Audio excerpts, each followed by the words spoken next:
Ternyata teman-teman, menurut pengakuan dari pengikut-pengikut Maksi Deng ini adalah seorang pendeta yang berceramah dari gereja ke gereja.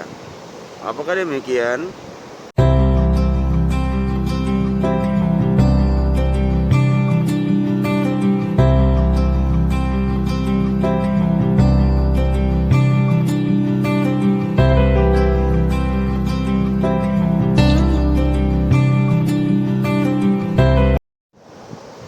Oke teman-teman, ini adalah komentar Rangga Uli di video saya terkait saya membongkar kebohongan daripada Maksi Deng yang mengatakan bahwa dia adalah seorang mantan pendeta yang bertugas di Biak dan juga Papua. Ya, Rangga mengatakan bahwa bantahan saya ini salah besar karena Bapak Maksi Deng bukanlah seorang pendeta yang menetap, tapi dia merupakan seorang pendeta yang tugasnya berceramah dari gereja lain ke gereja yang lain atau dari satu jemaat ke jemaat yang lain. Ya, sekali lagi Maksi Deng adalah seorang pendeta nomaden menurut Rangga Uli. Rangga Uli mengatakan bahwa Maksi Deng bukanlah seorang pendeta yang menetap di satu jemaat, tapi dia adalah seorang pendeta yang bertugas berceramah dari gereja yang satu ke gereja yang lain. Luar biasa ya. Luar biasa sekali aturan yang dibuat oleh Rangga Uli untuk Maksi Deng. Ya teman-teman, saya mau bicara tentang aturan GKI di Tanah Papua.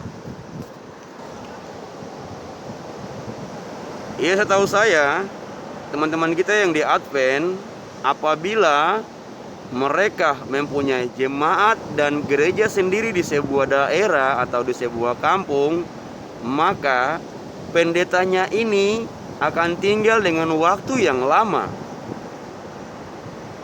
Sekali lagi, setahu saya, teman-teman kita di Advent, apabila ada seorang pendeta yang berhasil datang untuk membangun sebuah jemaat tempat di mana mereka tinggal, maka pendeta ini tidak akan pindah dalam waktu yang lama.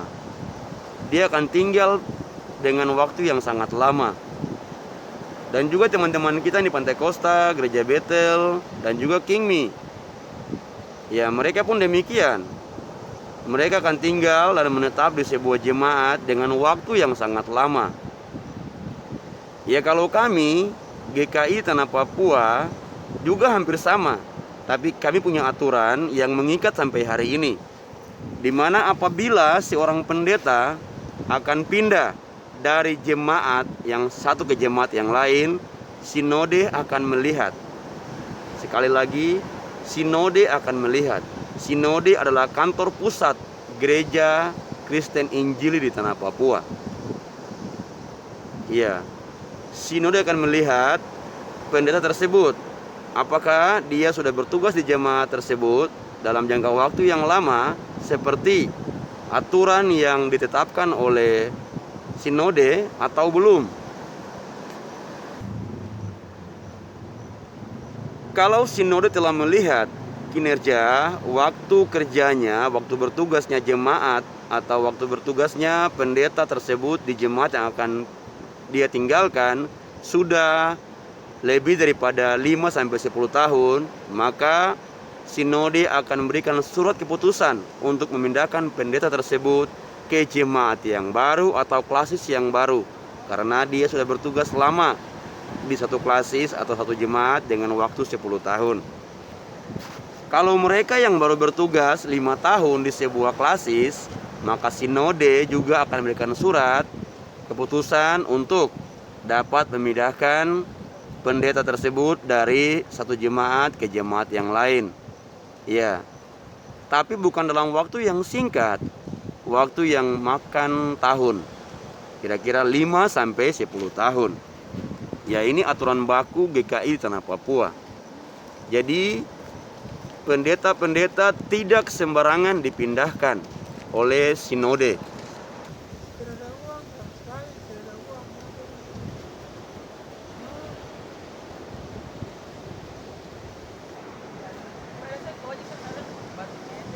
Ya, jadi teman-teman, aturan GKI di tanah Papua itu sudah baku.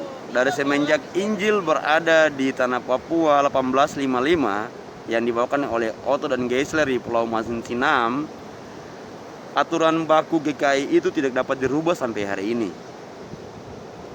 Ya, terkait perpindahan pendeta dari jemaat ke jemaat yang lain, itu juga biasanya tergantung daripada pendeta yang bertugas.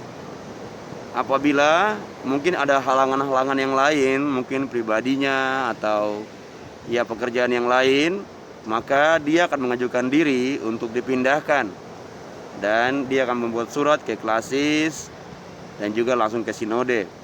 Klasis itu adalah sebuah kantor atau ya kantor gereja ya, di bawah sinode. Klasis itu biasanya ada di sebuah kabupaten dan di dalamnya bisa terdiri dari tiga klasis ya, 3 klasis, yaitu klasis Sarmi, seperti kami di Sarmi ada 3 klasis Sarmi Barat, klasis Sarmi Timur, dan juga klasis Apawer. Ya, kami ada di Kabupaten Sarmi. Jadi dari sinode dibentuklah 3 buah klasis yang ada di Kabupaten Sarmi.